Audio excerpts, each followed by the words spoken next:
ओम शांति।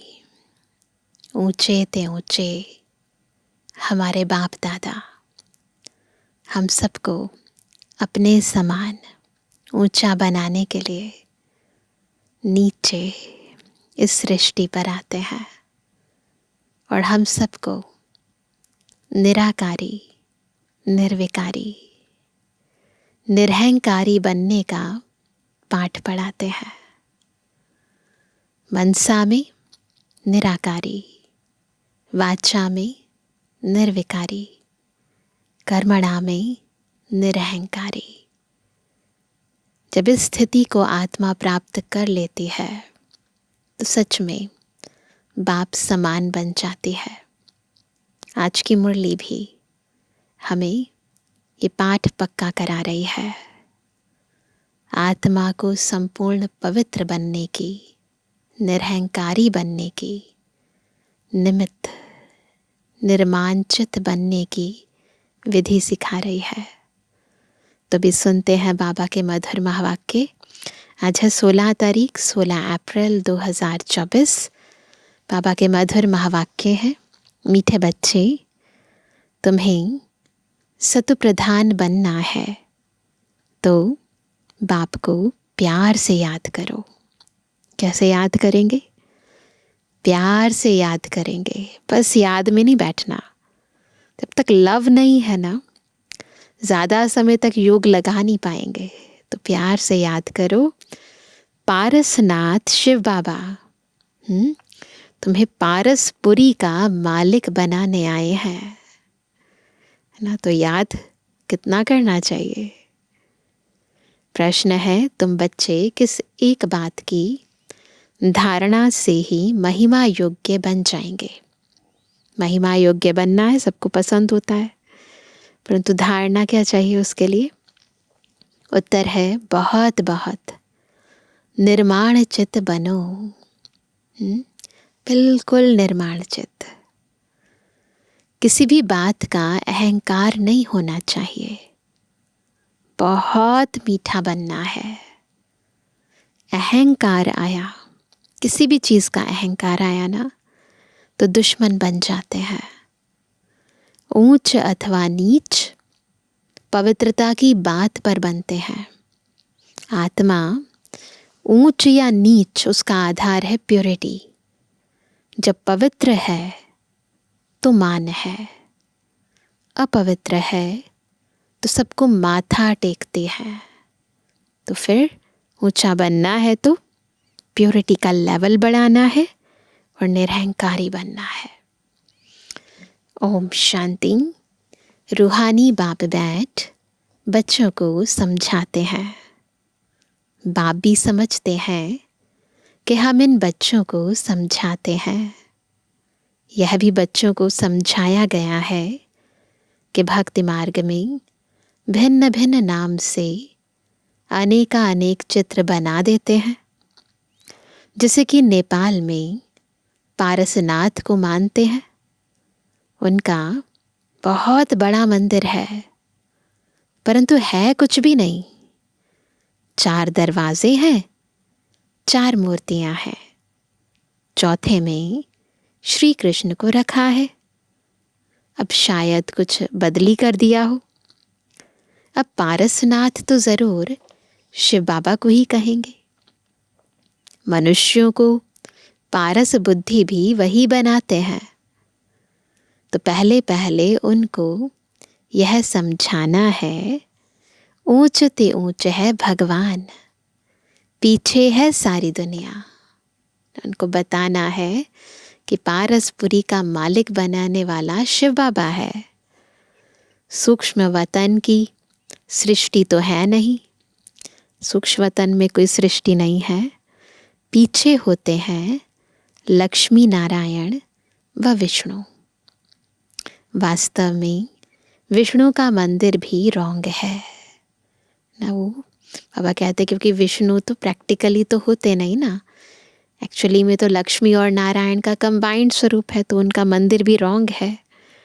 विष्णु चतुर्भुज, 4 भुजाओं वाला कोई मनुष्य तो होता नहीं। बाप समझाते हैं। यह लक्ष्मी नारायण हैं जिनको इकट्ठा विष्णु के रूप में दिखाया है। लक्ष्मी नारायण तो दोनों अलग अलग हैं, है ना, वैसे तो अलग है ना, वो तो कंबाइंड रूप दिखाया है। सूक्ष्म वतन में विष्णु को 4 भुजाएं दे दी हैं, अर्थात दोनों को मिलाकर चतुर्भुज कर दिया है। बाकी ऐसा कोई होता नहीं है जिसकी 4 भुजाएं हो। मंदिर में जो चतुर्भुज दिखाते हैं वह है सूक्ष्म वतन का। सूक्ष्म वतन के अंदर जो प्रतीकात्मक रूप से है ना, जो बाबा चित्र दिखाते हैं, जो आत्माओं को श्रद्धा भावना होती है तो उनको बाबा सूक्ष्म वतन के अंदर, है ना, उनकी भावना को पूर्ण करने के लिए साक्षात्कार करा देते हैं। या ज्ञान मार्ग में भी जिनको भी विष्णु का साक्षात्कार हुआ या जो ट्रांस में जाते हैं तो वह कहते कि वो तो सूक्ष्म वतन का है, प्रैक्टिकल इस दुनिया के अंदर ऐसा कोई होकर नहीं गया है। तो बाबा ने कहा वो तो सूक्ष्म वतन का है। चतुर्भुज को शंख, चक्र, गदा, पद्म आदि देते हैं। ऐसा कुछ है नहीं, ऐसा कोई नहीं होता जिनके हाथ में ये सदा हो, ऐसा कुछ है नहीं। चक्र भी तुम बच्चों को है। नेपाल में विष्णु का बड़ा चित्र क्षीर सागर में दिखाते हैं। पूजा के दिनों में थोड़ा दूध डाल देते हैं ताकि लगे क्षीर सागर है ना, तो दूध डाल देते हैं। बाप एक एक बात अच्छी तरह समझाते हैं ना। ब्रह्मा बाबा को सब अनुभव, तो बाबा अपने अनुभव और फिर शिव बाबा उन अनुभवों के आधार पर उसका अर्थ बताते हैं। ऐसे कोई भी विष्णु का अर्थ समझा ना सके, जानते ही नहीं है, समझाएंगे कैसे? ये तो भगवान खुद समझाते हैं। ऐसे कोई भी विष्णु का अर्थ समझा ना सके, जानते ही नहीं, तो ये तो भगवान खुद समझाते हैं। भगवान कहा जाता है शिव बाबा को। है तो एक ही ना, है तो एक ही, परंतु भक्ति मार्ग वालों ने अनेक नाम रख दिए हैं। तुम अभी अनेक नाम नहीं लेंगे, हमें तो पता है ना बाबा का असली नाम क्या है। भक्ति मार्ग में बहुत धक्के खाते हैं। तुमने भी खाया, हमने भी खाए ना धक्के भक्ति मार्ग में। अभी अगर तुम मंदिर आदि देखेंगे तो उस पर समझाएंगे क्या कि ऊंचे ते ऊंचे है भगवान, सुप्रीम सोल, निराकार, परम पिता परमात्मा। आत्मा शरीर द्वारा कहती है क्या? ओ परम पिता, आत्मा कहती है, परंतु बॉडी के साथ। उनकी फिर महिमा भी है। क्या कहते हैं भगवान की महिमा में? ज्ञान का सागर, सुख का सागर। भक्ति मार्ग में एक के अनेक चित्र हैं। ज्ञान मार्ग में तो ज्ञान सागर एक ही है, वही पतित पावन सर्व के सद्गति दाता है। तुम्हारी बुद्धि में सारा चक्र है। ऊंच ते ऊंच परमात्मा है। उनके लिए ही गायन है। क्या कहते हैं? सिमर सिमर सुख पाओ, कलह कलेश मिटे सब तन के, जीवन मुक्ति फल पाओ। अर्थात एक बाप को ही याद करो, अर्थात सिमरण करते रहो तो कलह कलेश मिटे सब तन के, फिर जीवन मुक्ति पद पाओ। तो ये सारी विधि है जीवन मुक्ति पद पाने की। यह जीवन मुक्ति है ना, बाप से यह सुख का वर्षा मिलता है। अकेले यह तो नहीं पाएंगे, ज़रूर राजधानी होगी ना। अकेले थोड़ी ना एक ब्रह्मा बाबा पाएंगे, एक थोड़ी ना नारायण जाकर बैठेंगे, सारी राजधानी चाहिए। तो बाबा कहते हैं कि ज़रूर राजधानी होगी ना। गोया बाप राजधानी स्थापन कर रहे हैं। सतयुग में राजा रानी प्रजा सब होते हैं। तुम ज्ञान प्राप्त कर रहे हो तो जाकर बड़े कुल में जन्म लेंगे। बहुत सुख मिलता है, बहुत सुख मिलता है ना। जब वह स्थापना हो जाती है तो छी आत्माएं सजाएं खाकर वापस चली जाती हैं, अपने अपने सेक्शन में जाकर ठहरेंगी। ऊपर जाएंगे, हर एक का अपना सेक्शन बना हुआ है, वहाँ जाके ठहरेंगे। इतनी सब आत्माएं आएंगी, फिर वृद्धि को पाती रहेंगी, फिर नीचे आएंगी। यह बुद्धि में रहना चाहिए कि ऊपर से कैसे आते हैं।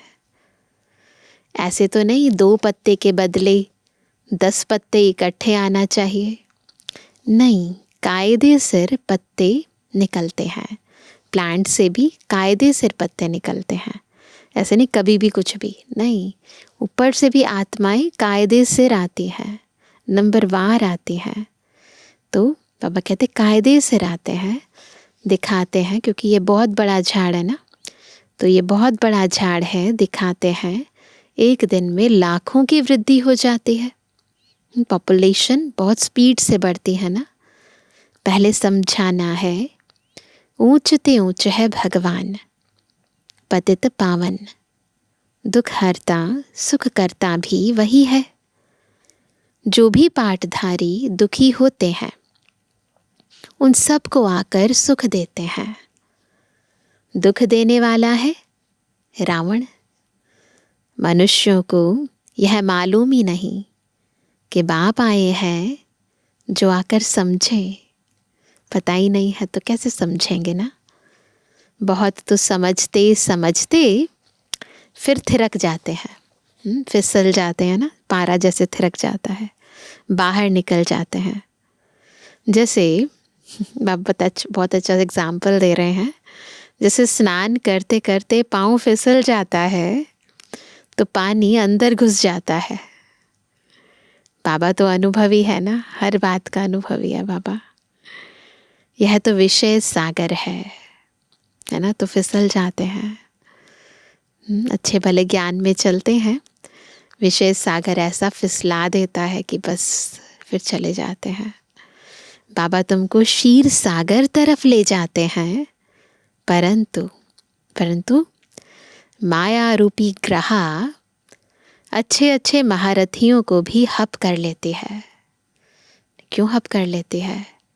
कहीं ना कहीं हमारी कोई नींव कमज़ोर होती है। अगर सच में आत्मा ने परमात्मा को पहचाना है, यदि सच में आत्म अनुभूति हुई है, ईश्वरीय अनुभूति हुई है, तो वो अनुभूति कभी भी आत्मा को कहीं जाने नहीं देगी। लेकिन यदि आधार कमज़ोर है ना, तो फिसल जाते हैं।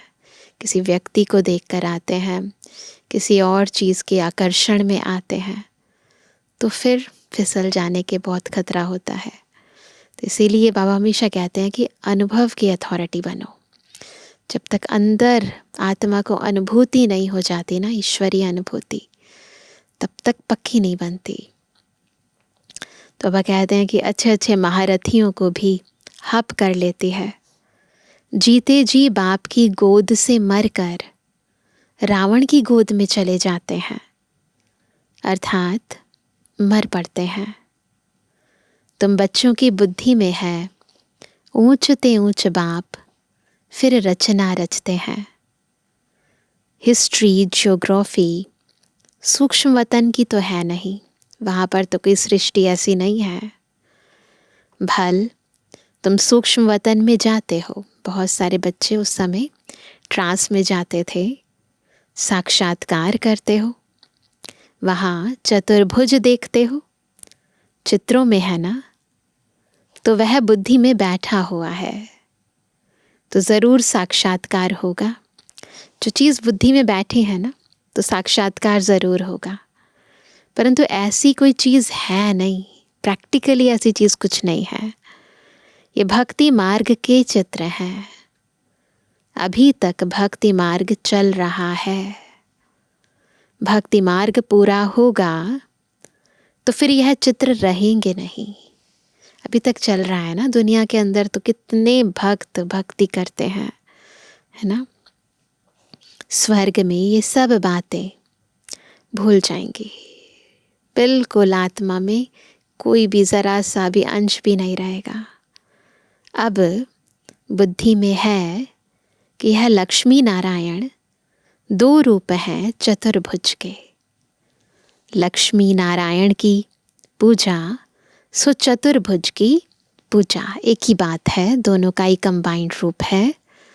लक्ष्मी नारायण का मंदिर या चतुर्भुज का मंदिर, बात एक ही है। इन दोनों का ज्ञान और किसको भी नहीं है, सिवाय हम बच्चों के, और किसी को भी नहीं है।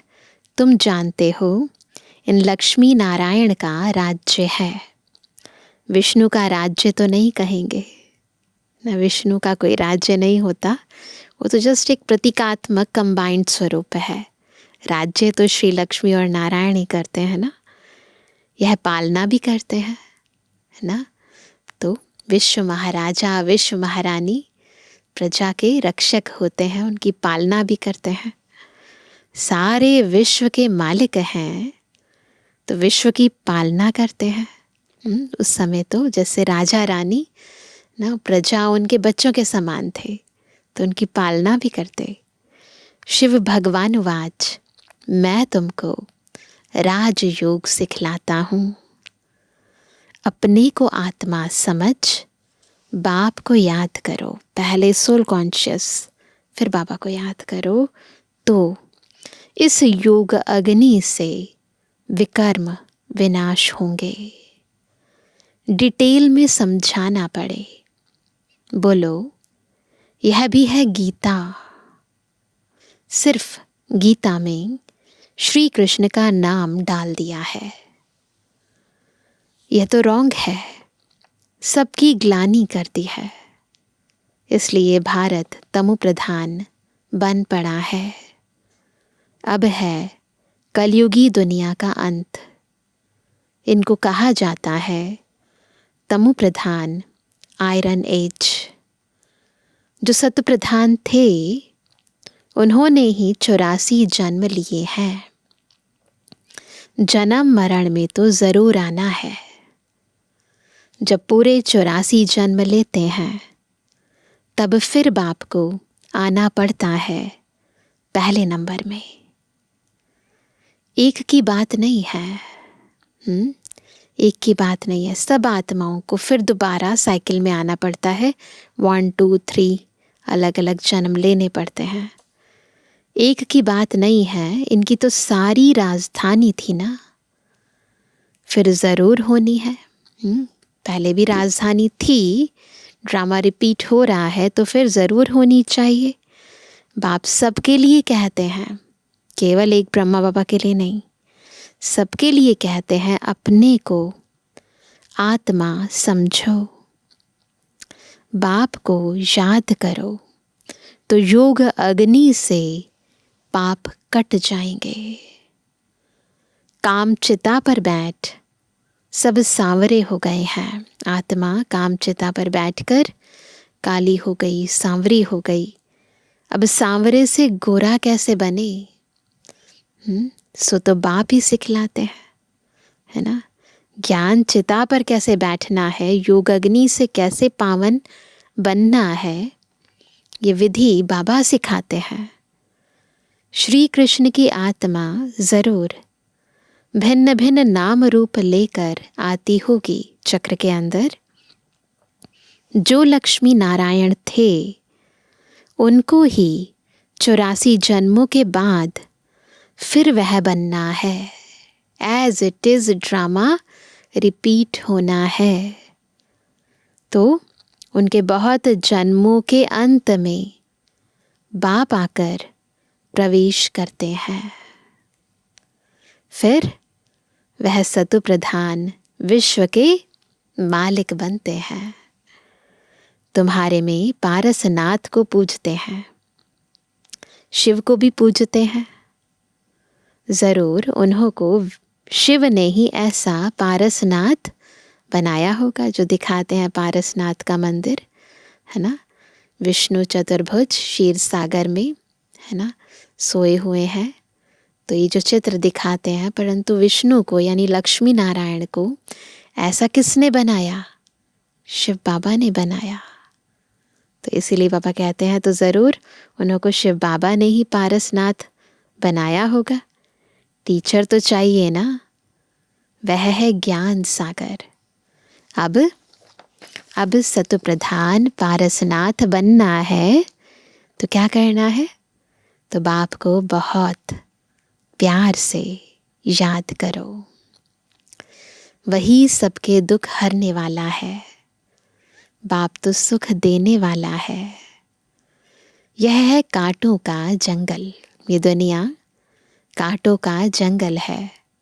बाप आए हैं फूलों का बगीचा बनाने। बाप अपना परिचय देते हैं।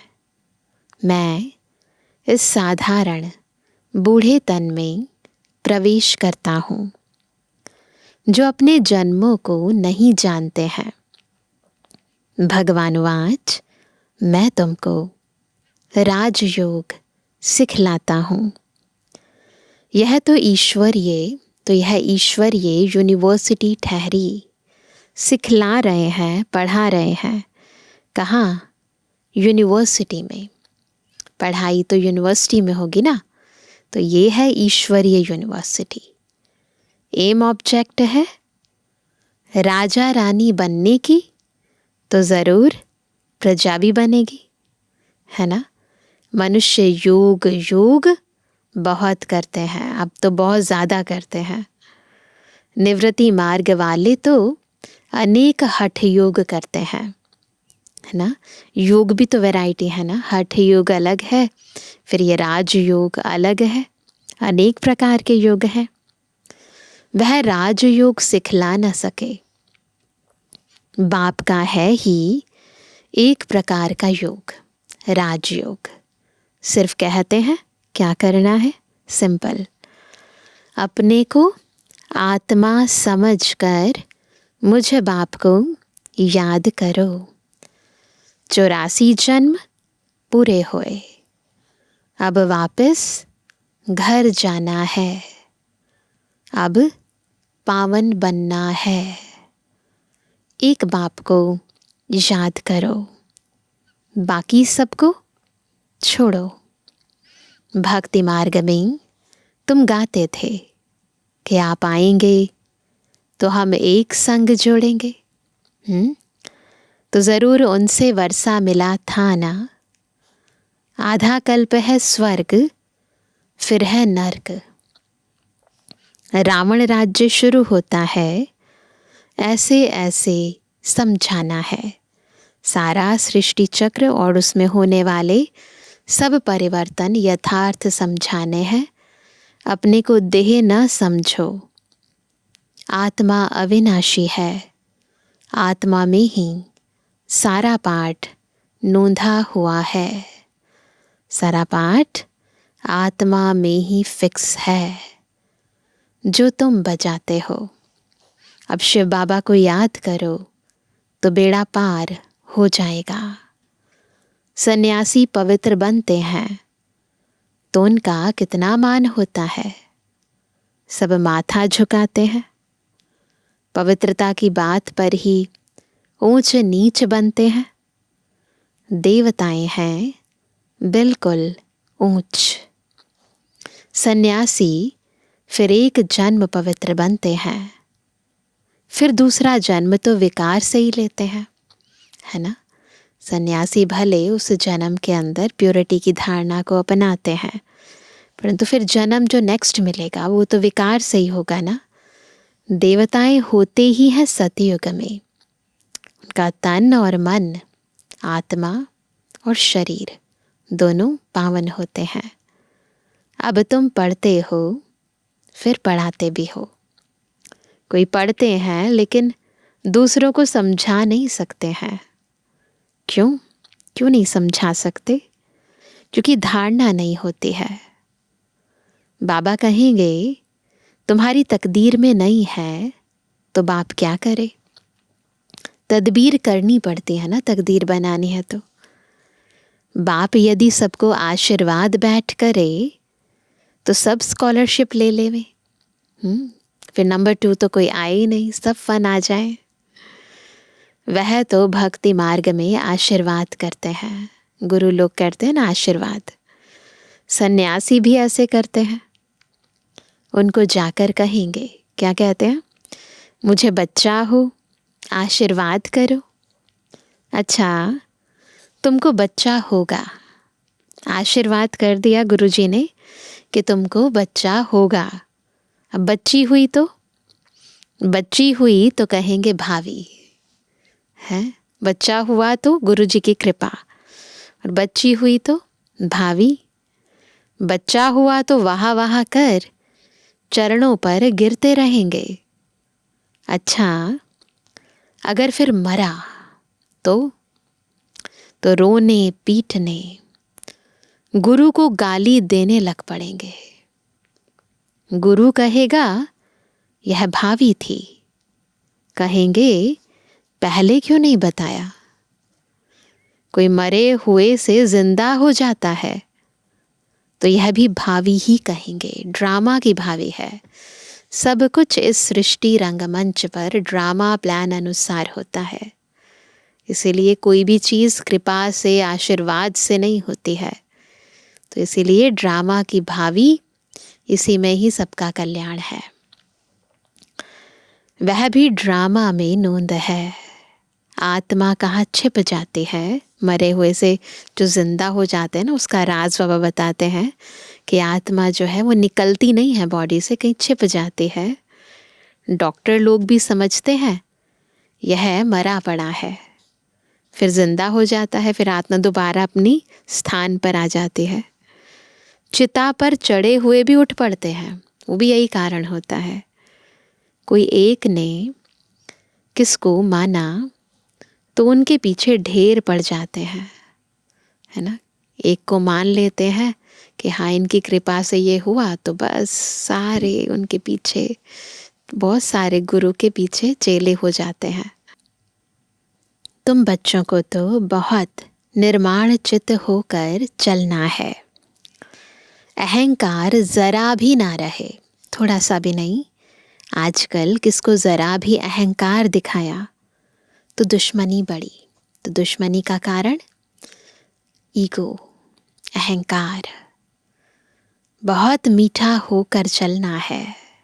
नेपाल में भी आवाज़ निकलेगा। अभी तुम बच्चों की महिमा का समय है नहीं, ये तो साकार मुरली है। तो अभी तो देखो कितनी सारे विश्व भर में ब्रह्मा कुमारीज की ब्रांचेस हैं। नहीं तो उनके अखाड़े उड़ जाएं, जो भक्ति मार्ग वाले हैं उनके अखाड़े उड़ जाएं, बड़े बड़े जग जाएं और सभा में बैठ सुनाएं।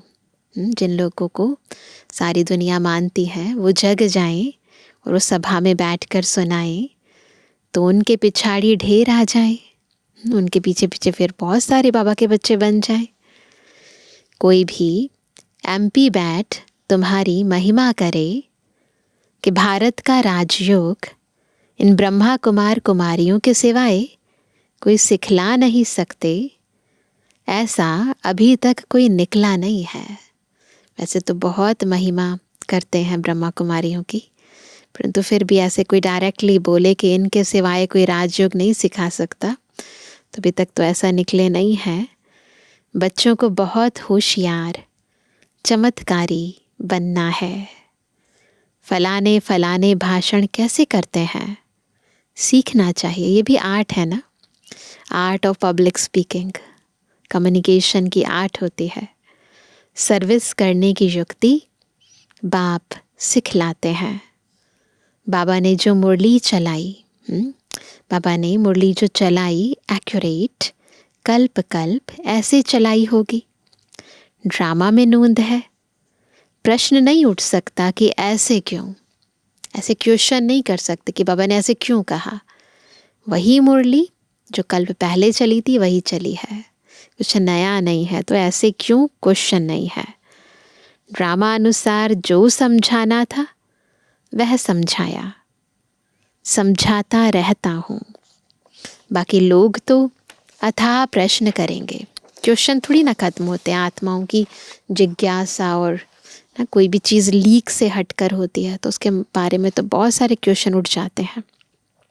बोलो, पहले मन मना भव हो जाओ, पहले मन बुद्धि से बाबा को याद करो। बाप को जानने से तुम सब कुछ जान जाएंगे। अच्छा, मीठे मीठे कहते जवानी बच्चों पे जुबानी बाप दादा का दिल जान सको प्रेम से नंबरवार प्रसाद अंसार यादगार और गुणवानी। रूहानी बच्चों की रूहानी बाप दादा को गुड मॉर्निंग, नमस्ते नमस्ते नमस्ते बाबा। धारणा के लिए मुख्य सार पहला, सर्विस की युक्ति सीखकर बहुत बहुत होशियार और चमत्कारी बनना है। धारणा कर फिर दूसरों को करानी है। पढ़ाई से अपनी तकदीर आप ही बनानी है, सेवा करनी है ना। दूसरा, किसी भी बात में ज़रा भी अहंकार नहीं दिखाना है। बहुत बहुत मीठा और निर्माण चित बनना है। माया रूपी ग्राह से अपनी संभाल करनी है। वरदान है, बीती को श्रेष्ठ विधि से बीती कर। जो बीत गया सो बात गई, बीती को बीती कर दो, बिंदी लगा दो। यादगार स्वरूप बनाने वाले पास विद ऑनर भव। पास विद ऑनर बनने की विधि बाबा बता रहे हैं कि बीती को श्रेष्ठ विधि से बीती करके यादगार स्वरूप बनाएंगे तो पास विद ऑनर हो जाएंगे। पास्ट इज पास्ट तो होना ही है ना, पीछे रह ही जाएगा ना। जो चीज़ बीत गई वो तो बीत जाएगी ही प्रैक्टिकली। समय और दृश्य सब पास हो जाएंगे, लेकिन पास विद ऑनर बनकर हर संकल्प व समय को पास करो। सब चीज़ें पास हो जाएंगी, लेकिन हमें क्या करना है?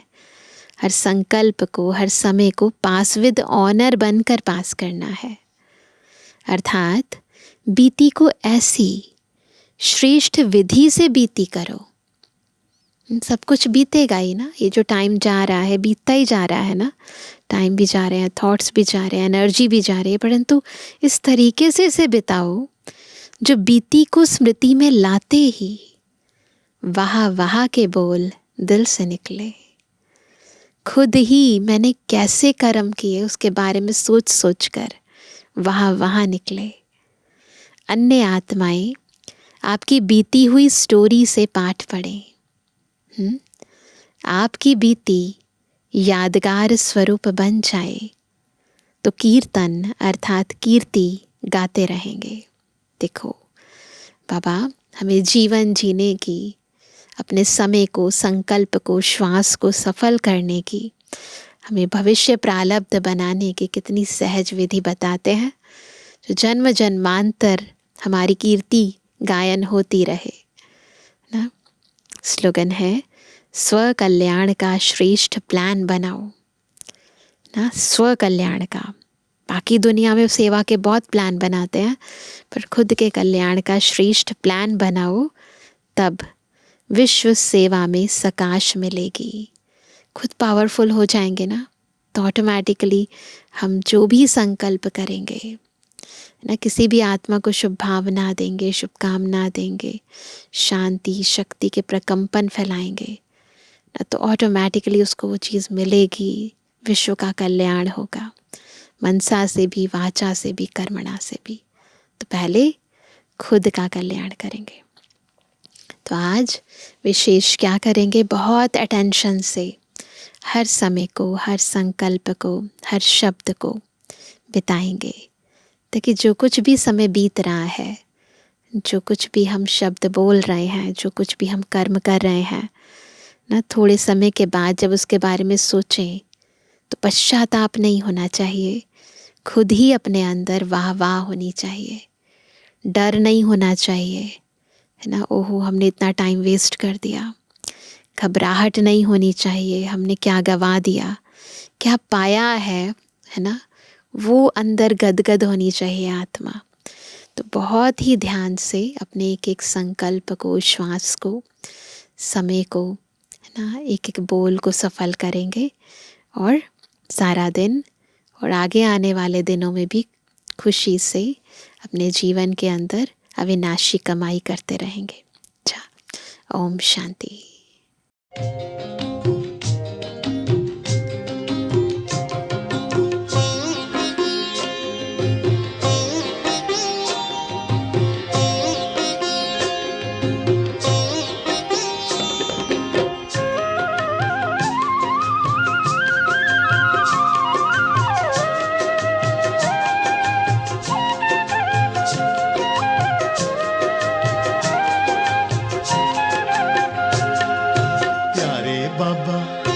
मीठे मीठे बाबा, प्यारे बाबा, मीठे मीठे बाबा, तुम्हारी मुरली हमें लगे बड़ी प्यारी प्यारी, हो चमत्कारी।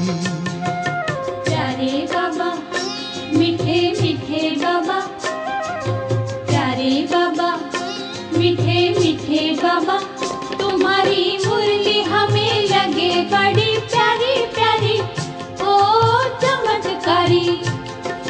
चमत्कारी चमत्कारी चमत्कारी चमत्कारी। प्यारे बाबा, मीठे मीठे बाबा, तुम्हारी मुरली हमें लगे बड़ी प्यारी प्यारी, हो चमत्कारी।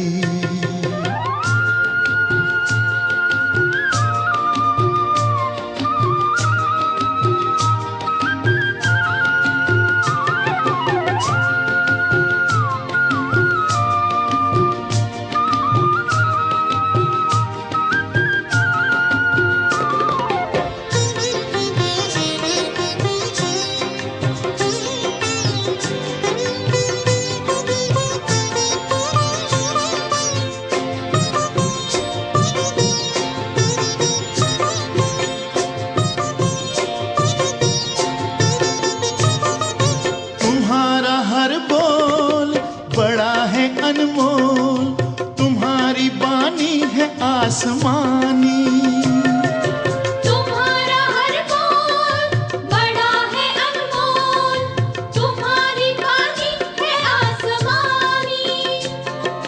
तुम्हारे कथन से, मांगलिक वचन से बदली हमारी जिंदगानी।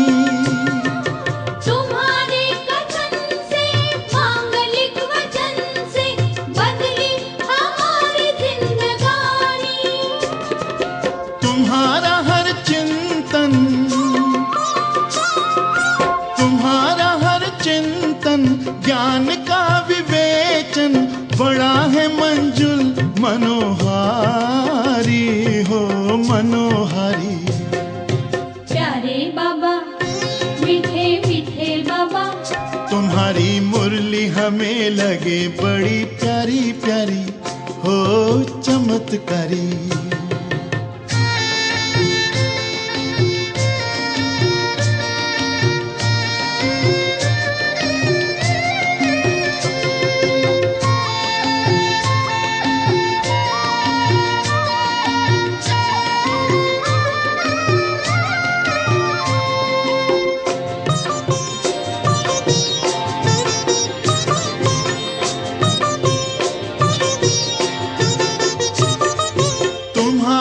विचार हैं बड़े उदार, हर मानव है तुमको प्यारा। तुम्हारे विचार हैं बड़े उदार, हर मानव है तुमको प्यारा। जगत के इंसान फिर बने महान, एक यही लक्ष्य है तुम्हारा।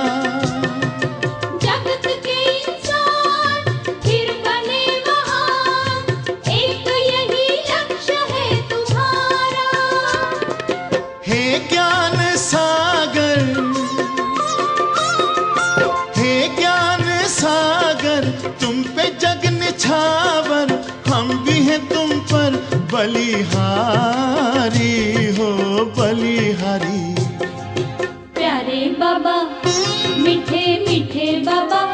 तुम्हारी मुरली हमें लगे बड़ी प्यारी प्यारी, हो चमत्कारी। प्यारे बाबा, मीठे मीठे बाबा, तुम्हारी मुरली हमें लगे बड़ी प्यारी प्यारी, हो चमत्कारी। प्यारे बाबा,